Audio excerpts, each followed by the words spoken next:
Selleks, et tablood arvutiga uuendada, palume kõigepealt tabloo sisse lülitada, ühendada USB juhe kõigepealt tabloosse ning seejärel arvutisse. Arvuti peaks alates Windows 7 operatsiooni ja uuemate operatsioonisüsteemidega arvuti peaks koheselt ära tundma virtuaalse COM-pordi, juhul kui millegipärast seda COM-porti ta ära ei tunne ja seda ei ole näha ka arvuti device managerist, siis palume võtta CD pealt driverid ja installeerida need.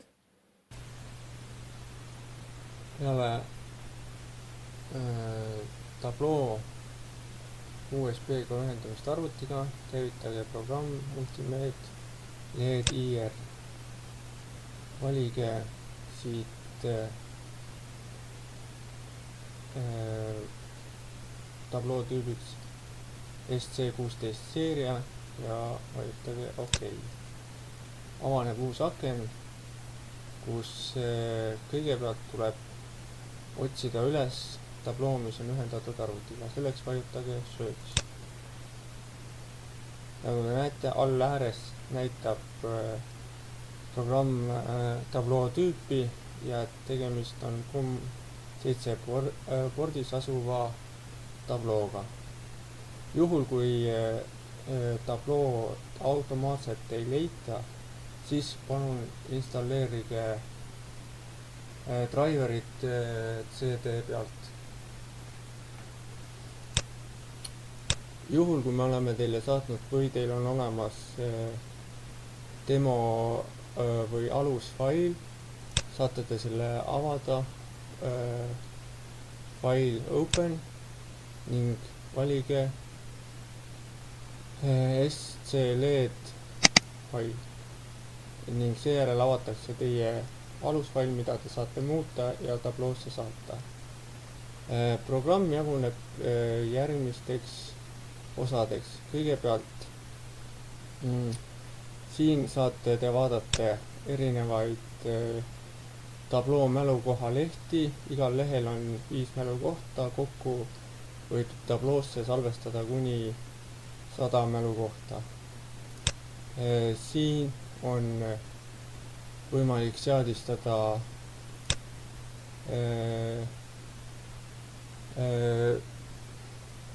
tabloo, sünkroniseerida tabloo kellaaega, siin saata teie andmed tabloosse ja siin programmist väljuda. Mälukoha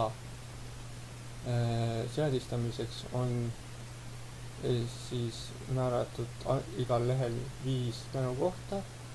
Siin näidatakse ära, mis tüüpi, kas mälukoht on vaba või ei ole, mis on mälukohas näha, millised efektid on kasutusel, kui suure kiirusega neid vahetatakse ja milline on mälukoha aktiivsus. Selleks, et uut mälukohta lisada, selleks tuleb vajutada kõigepealt edit tulbas uus ning valida, millise teksti tüübiga te tahate uut infot sisestada. Kõige lihtsam on üle ekraani üks tekst, teine variant on 2-osaline tekst, on olemas ka 3-osaline või siis 3 jagatud ekraaniga tekst ja siin on veel variante 2 ja 3-osaliseks määratud tekstiga. Siin tuleb arvestada, et mida rohkem te ekraani jagate, seda vähem punkte teil on ühe või teise tsooni jaoks kirjutamiseks. Seega tavaliselt on tark kasutada maksimaalselt kas 2 tsooni või siis ühte suurt tsooni ja 2 siis väiksemat tsooni. Alustame kõigepealt ühe reaalise teksti sisestamisega. Valime siit ühe tsoonilise piirkonna ja vajutame OK. Avatud on uus mälukoht, vajutame siia hiirega ja siis on võimalik siia lisada kas teksti, RTF-i ka saate lisada ka täpitähti, valida ise fonti ja lisada keerulisemaid tekste. Tavalise tekstiga on lihtne sisestada standard ASCII koode, lisada tabloole aeg, siis pilt või animatsioon. Kõigepealt lisame teksti. Nüüd küsitakse, kas sisestatakse üherealine, kaherealine või mitmerealine tekst. Paneme üherealise teksti. Avaneb uus ekraan, siin on eelvaade, siin on teksti sisestamise osa, siin on teksti ääristamine nii horisontaalselt kui vertikaalselt, siin on teksti suurus, antud juhul on tegemist siin punktide suurusega, tähe suurusena punktides ja siis variatsioon kas paks või peenike või nii edasi. Seda kindlasti soovitame proovida ise, kuidas ja milline font teile sobib. Ja kirjutame siia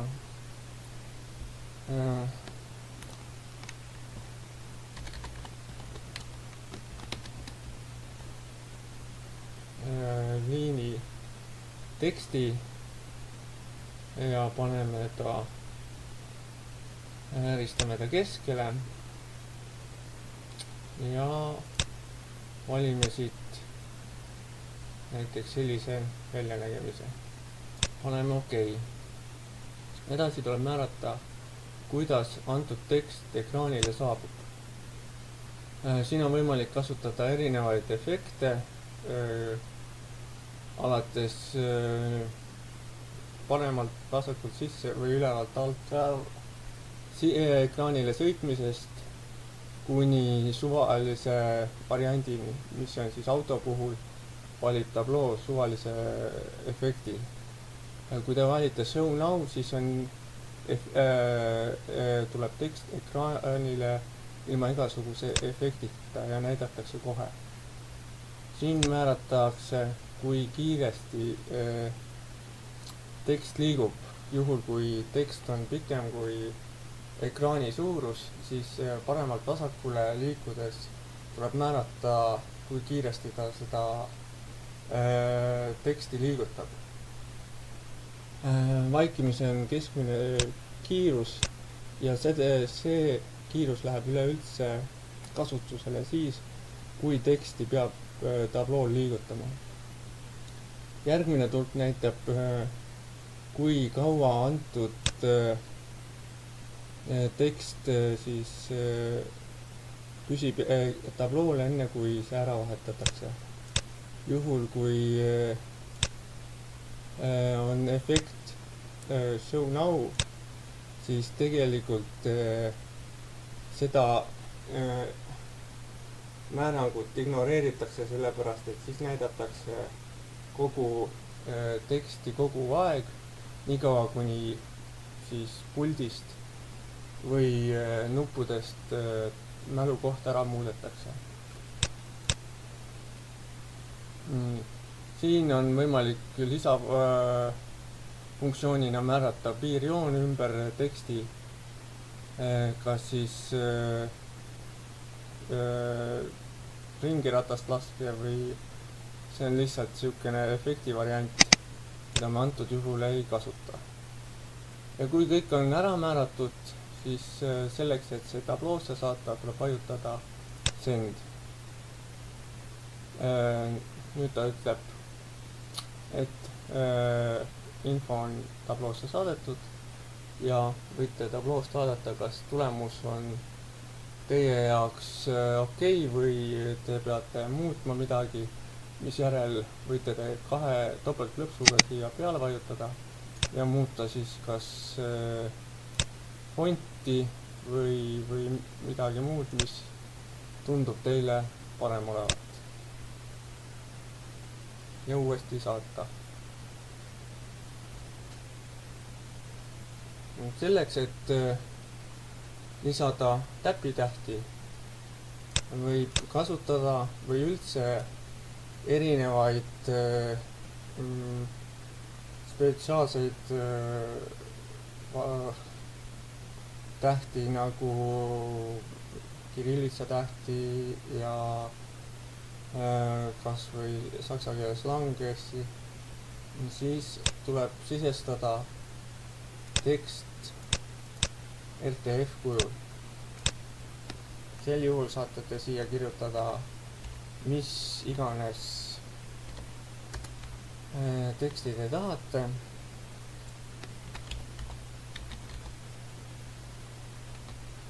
Ja valida fondi, millega te seda ekraanil tahate näha. Siin on võimalik määrata ka teksti alustamise positsiooni X ja Y teljel, mis võimaldab teksti natukene täpsemalt positsioneerida juhul, kui antud fondil on tähed või see rida paigutunud ebaproportsionaalselt ekraani suurusega. Paneme selle hetkel 0 ja paneme OK. Siin taas paneme show now ja saadame selle ekraani.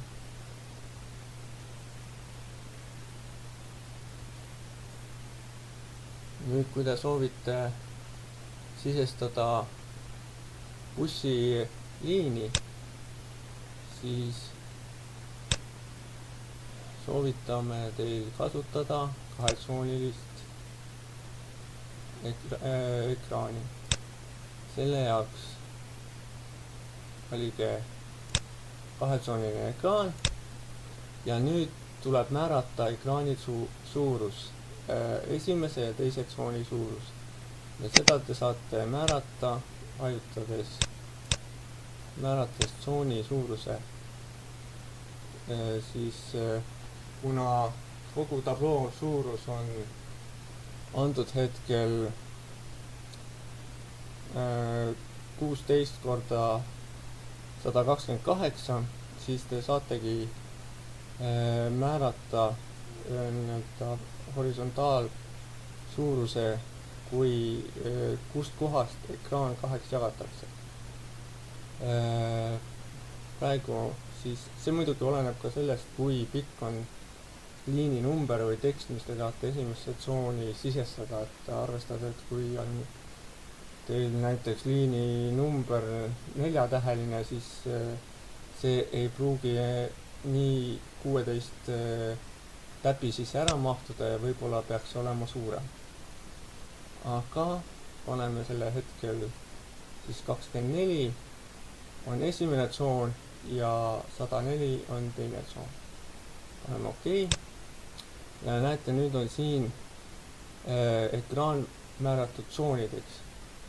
Ja siis vajutada vastava tsooni peale ja panete siia teksti. Single line ja paneme näiteks numbri 77, ääristame selle keskele ja paneme selle suurte tähtedega.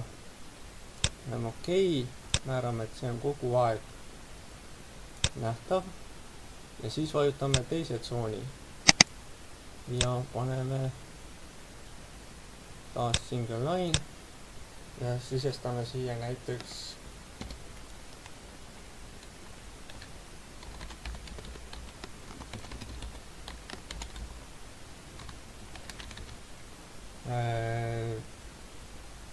liini info järgmiselt.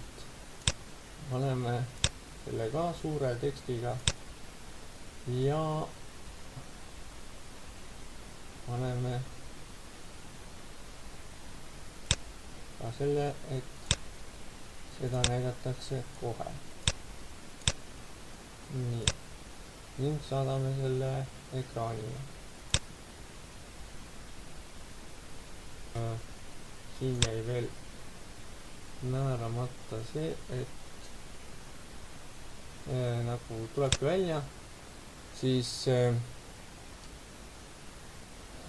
see on natukene väike tsooni suurus, paneme selle natukene väiksemaks ja proovime, kas ta nüüd mahub ära.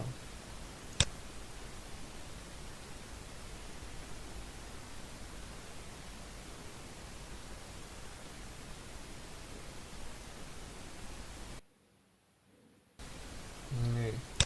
Ja väiksemad ekraanid ei lasegi selliseid tsoone nagu kolmeosalisi tsoone lisada. Teil on võimalik lisada kaheosalisi või üheosalist tsooni.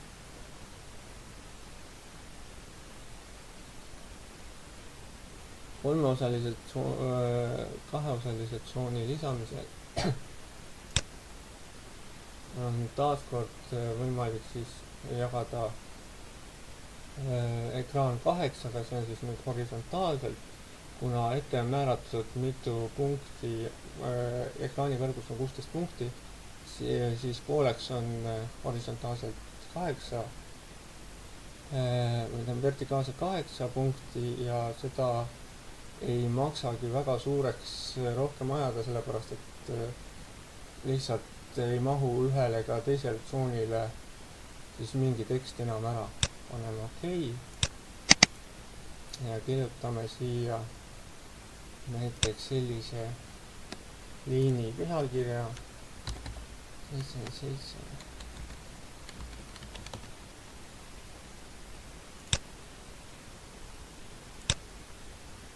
Paneme siia show now ja alumisse kirjutame siis Tallinn, Tartu, Luhamaa.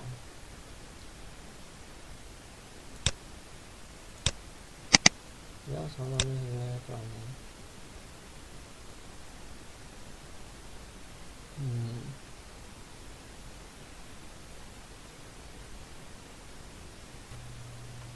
Selleks, et lisada pilti või animatsiooni ekraanile, võite te kasutada süsteemis või programmi poolt kasutada välja pakutud ikoone või animatsioone või siis teha täiesti ise ikoon või animeeritud GIF vastavalt oma vajadustele.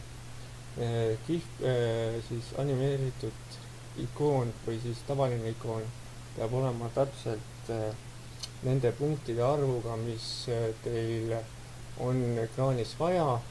Ütleme, et kui ekraani kõrgus on 16 punkti ja teil on vaja teha ruudukujulist ikooni, siis te peate tegema pildi suurusega 16x16 pikslit. Ja siis saate te lisada selle ekraanile, mis näitab seda pilti siis vastavalt vajadusele. Teeme siin näiteks kahetsoonilise ekraani, millest väiksem tsoon on 16x16 ja lisame sinna pildi. Paneme siit pildi, otsime pildi ülesse. Nagu te näete, siin üleval 16x16 pikselit pilt. Pilt peab olema kahevärviline, kus siis must värv on mitte helendavad punktid ja valge värv on helendavad punktid. Vajutage OK ja määrame, et ta näitab seda kohe ning lisame vastava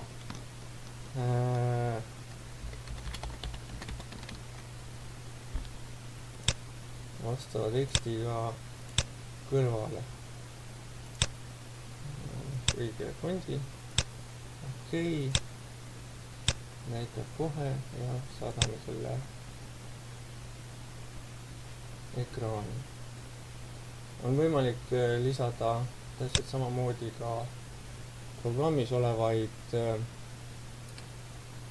animatsioone, selle jaoks samamoodi võtame kaheosalise, neid programmis olevaid animatsioone pilte saab ka vabalt ühetsoonilisse ekraani lisada, aga selguse mõttes hetkel kasutame 2 tsooni, paneme taaskord 16x16 pikseli animatsiooni nurka ja valime siit siis sellise animatsiooni. Siin üleval näidatakse ka animatsiooni eelvaadet. Võtame sellise väikse ja paneme OK. Taaskord näite kohe ning temaatilise tekstiga juurde. Vääristame teksti keskele suure kirjaga. Ütleme, et see kirja näidatakse kohe ja saadame selle ekraanile. Nii. Ja see on siis antud hetkel elementaarsetest ekraanil andmetest kõik. Kui te tahate mõnda mälukohta kustutada, siis te saate seda teha vajutades mälukoha muutmise ikoonile ja vajutades del ja kinnitada, et te soovite antud mälukohta kustutada. Te võite oma tegevuse salvestada, et te saaksite vajadusel seda kasutada hiljem alusena ja lihtsalt muuta, mis te olete teinud. Ja sel juhul muud kui head katsetamist ja mängimist. Aitäh vaatamast!